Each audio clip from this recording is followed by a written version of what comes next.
आदिदेव नमस्तुभ्यं प्रसीद मम भास्कर।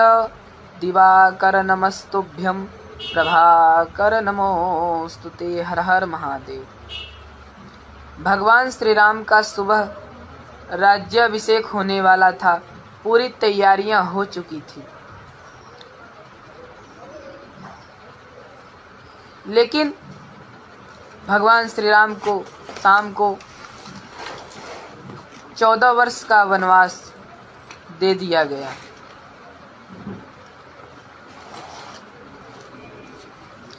भगवान श्री राम ने वन जाते समय उन्होंने सभी राजसी सुखों का त्याग कर दिया।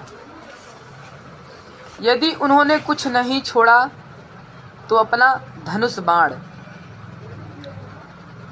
महामुनि ब्रह्मर्षि विश्वामित्र जी के साथ गए।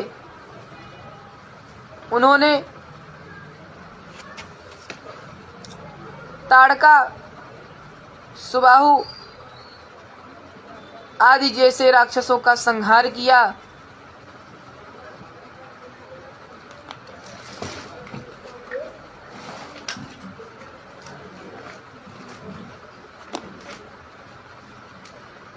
चौदह वर्ष के लिए जब वनवास गए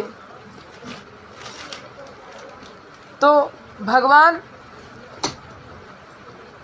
की इच्छा से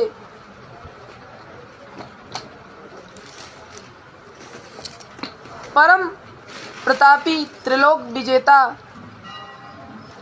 प्रकांड विद्वान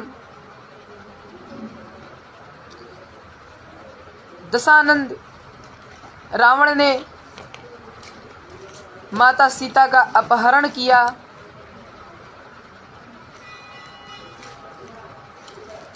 उसके अंदर इतनी शक्ति नहीं थी कि वह बलपूर्वक ले जाता। भगवान राम की इच्छा से ही उसने माता सीता का हरण किया था। भगवान श्री राम को पता था, इसलिए उन्होंने माता सीता को अग्निदेव की सुरक्षा में रख दिया था और रावण जिस सीता को ले गया था वह माता सीता की छाया थी।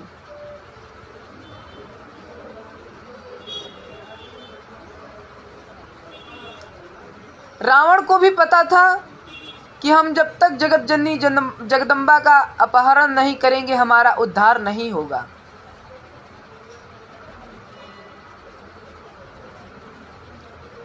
भगवान श्री राम ने त्रेता में रावण का संहार किया। भगवान विष्णु ने सतयुग में वराह का रूप धारण करके हिरण्याक्ष का संहार किया। द्वापर में कंस का संहार किया और अब कलयुग चल रहा है और इस कलयुग में भगवान कल्कि प्रकट होंगे और जब देखेंगे कि पृथ्वी पर पापाचार, अधर्म, अनीति, अत्याचार, अन्याय हावी हो रहा है तो कल्कि का अवतार लेकर सभी पापियों का भगवान विष्णु संहार करेंगे।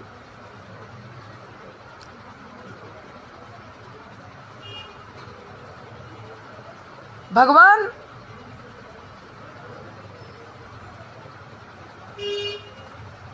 अपने भक्त को जब मुसीबत में देखते हैं तो स्वयं दौड़े चले आते हैं।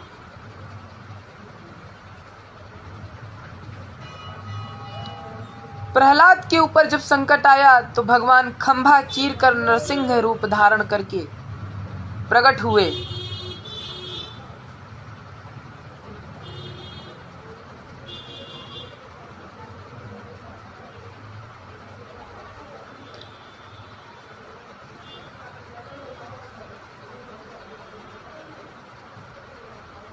और हमारे सभी देवी देवताओं के पास उनका खुद का शस्त्र है और शास्त्र भी उनके पास है, शस्त्र भी है। भगवान विष्णु के पास सुदर्शन चक्र है, ब्रह्मा जी के पास ब्रह्मास्त्र है, शिव जी के पास त्रिशूल है, दुर्गा जी के पास त्रिशूल है, बजरंगबली के पास गदा है, इंद्र के पास वज्र है।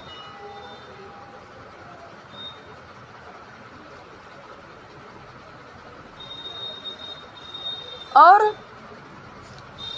भगवान परशुराम ने 21 बार इस धरती से क्षत्रिय को विहीन कर दिया, क्षत्रियों का संहार कर दिया। केवल ब्राह्मण, गौ, स्त्री, गायत्री, गंगा की रक्षा के लिए।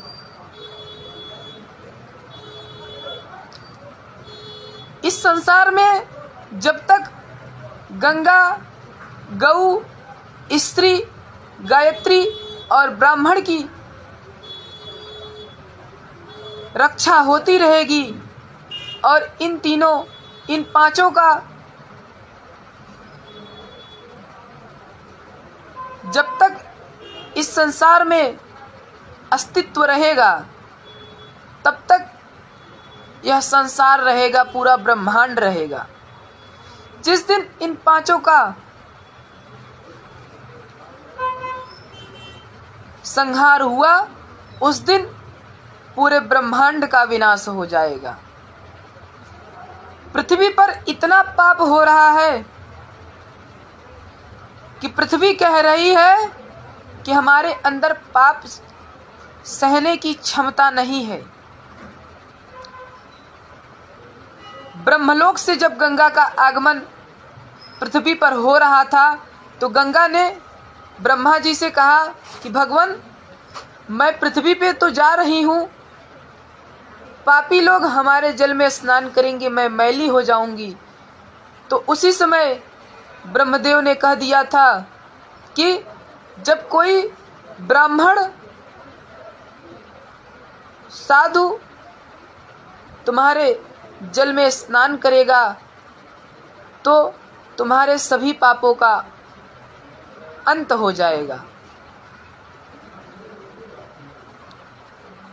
केवल ब्राह्मणों के अंदर वह शक्ति और क्षमता है कि सारी पृथ्वी का पाप खाकर हजम कर सकते हैं और भगवान विष्णु के छाती पर एक लात मार सकते हैं। ब्राह्मण पैठी पाताल छल्यो बलि, ब्राह्मण 60,000 को जारो, ब्राह्मण सोखी समुद्र लियो और ब्राह्मण ही क्षत्रिय दल मारो, ब्राह्मण लात हनी हरिकेतन, ब्राह्मण ही यदुवंश उजारो, ब्राह्मण से जन बैर करो कोई, ब्राह्मण से परमेश्वर हारो। भगवान विष्णु कहते हैं कि मनुष्य विष्णु के सुदर्शन से बच सकता है, शंकर के त्रिशूल से बच सकता है, ब्रह्मा के ब्रह्मास्त्र से बच सकता है, लेकिन ब्राह्मण के श्राप रूपी अग्नि से मनुष्य नहीं बच सकता। देवाधीनम जगत सर्वा, अर्थात यह संपूर्ण जगत देवताओं के अधीन है। मंत्राधीनश्च देवता, देवता मंत्रों के अधीन है। तेन मंत्र ब्राह्मणाधीनास, और वह मंत्र ब्राह्मणों के अधीन है। तस्मात् ब्राह्मण देवता, इसीलिए ब्राह्मण को पृथ्वी का देवता कहा गया है।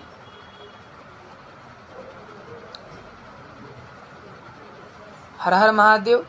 यदि यह वीडियो आप सभी को अच्छा लगे तो लाइक करें, कमेंट करें, ज्यादा से ज्यादा सनातनियों तक शेयर करें। जय श्री राम।